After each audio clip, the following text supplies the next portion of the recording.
Sabi ng katotohanan sa ating mga Pilipino. Mga kasama, nung petsa na, Oktubre na, hinapuntahan tayo ng Halloween dito. Ang ating manananggal,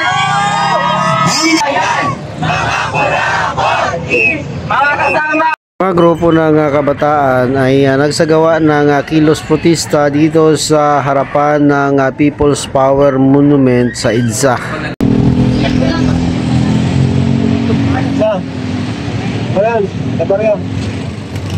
At pinangunahan ni Akbayan Representative Percival Sindanya ang protesta.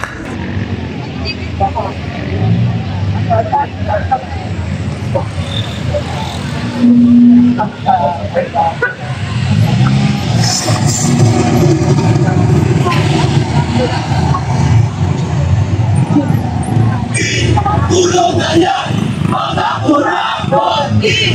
Tulog na yan, mga kurang-konti! Tulog na yan, mga kurang-konti! Tulog na yan! Tulog na yan, mga kurang-konti! Mga kasama, ngayong araw, ngayong buwan ng Oktubre, ang buwan ng katatakutan. Pero ngayong buwan, hindi tayo ang matatakot. Tayo ang magdadala ng takot sa mga kurakot sa loob ng gobyerno. Tatakutin natin ang mga kurakot na walang habas na nagnanakaw sa pera at kaban ng bayan. Kaya naman, isigaw natin, kulong na yan, mga kurakot! Kulong na yan, mga kurakot! Kulong na yan, mga kurakot! Kulong na yan, mga kurakot! Mga kasama, eto na sila! Eto na mga nag-aasik ng lagim sa ating bayan! Meron tayong manananggal ang mahati sa ating bayan! Sa likod ng publiko, malinis ito at mapaglingkod. Pero sa likod ng ating anino, siya ay magdanakaw ng pondo. Ang ating manananggal. Ang manananggal ng kinabukasan ng mga Pilipino sa ating bayan. Tinatanggal niya ang kinabukasan na nagbibigay sana ng maayos na buhay para sa atin. Tama ba mga kasama? Ang ating susunod, ang babae sa Palete Drive, ang pulsa ng ating nakaraan. Ang multo ng ating nakaraan, ang siyang nagnanakaw ng ating kinabukasan. Hindi natin dapat kalimutan ang mga nakaraang isyu ng korupsyon. Dapat itong pakatandaan at labanan. Narito ang ating White Lady bilang simbolo ng multo ng ating nakaraan. Sa susunod, mayroon tayong tiyanak bilang isang nepo baby dahil hindi tayo papayag na may nepo baby lang nagnanakaw sa ating bayan. Hindi maaari na nagpapakasasa ang mga nepo baby sa naroy na bayan.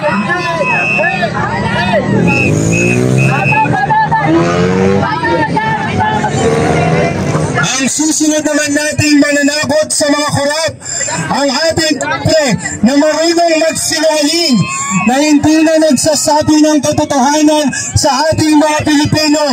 Kasi itim ng kanyang budhi ang usok ng kanyang sigarilyo. Tama ba mga kasama, kailangan natin patayin ang mga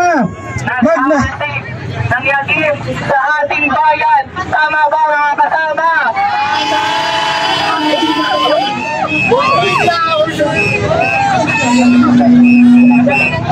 Mga kasama, pinakuli sa ating mga karakter ngayong Halloween process. Meron tayong isang buwaya bilang simbolo ng korap na politiko. Bilang simbolo ng isang korap na politiko na dapat kinukulong at hindi hinahayaan kung saan-saan na lamang sa ating bayan. Mga kurakot, kulong na yan! Kulong na yan!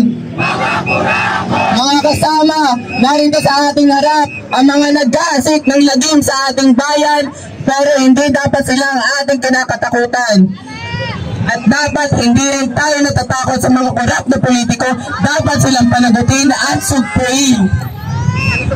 Mga kasama, kulong na yan! Kulong na yan! Mga kurakot! Kulong na yan! Mga kurakot! Kulong na yan! Mga kurakot! Mga kasama, upang formal inubuksan ang ating programa ngayong araw, iniimbitahan natin ang isa sa mga representante mula sa Student Council Alliance of the Philippines.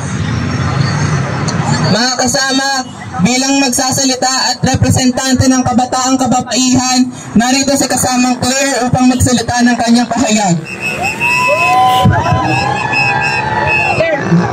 Mapagpalayang araw sa ating lahat. Ako ay narito bilang isang kabataang kababaihan, hindi natatakot pero naninindigan. Mga kasama, nung petsa na, Oktubre na, hinapuntahan tayo ng Halloween dito. Mas nakakatakot pa rin ang multo ng korupsyon na patuloy na bumabalot sa ating gobyerno. Buwan-buwan, paulit-ulit na iskandalo, iba't ibang pangalan, pero pare-parehong kwento. Palagi tayong ninanakawan, may ninanakaw, may kinakabkam, pero wala pa rin nananagot. Aakutin lang tayo ng Pasko rito, pero sa dinami-rami ng ebidensya, wala pa rin nakukulong.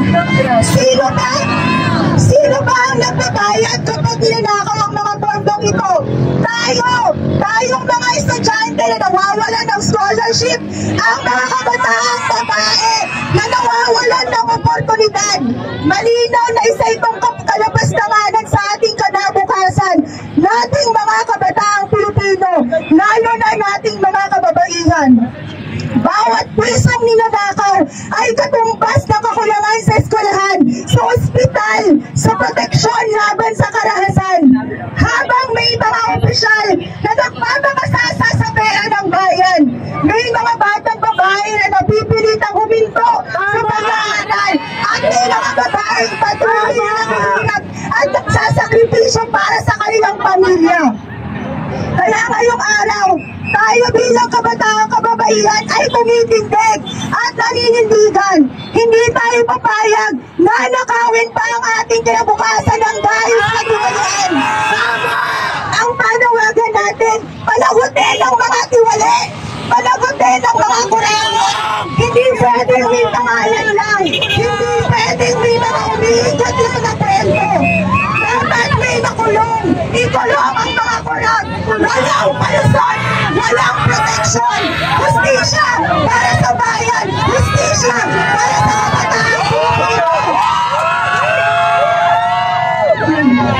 Ikulong na yan! Ikulong na yan!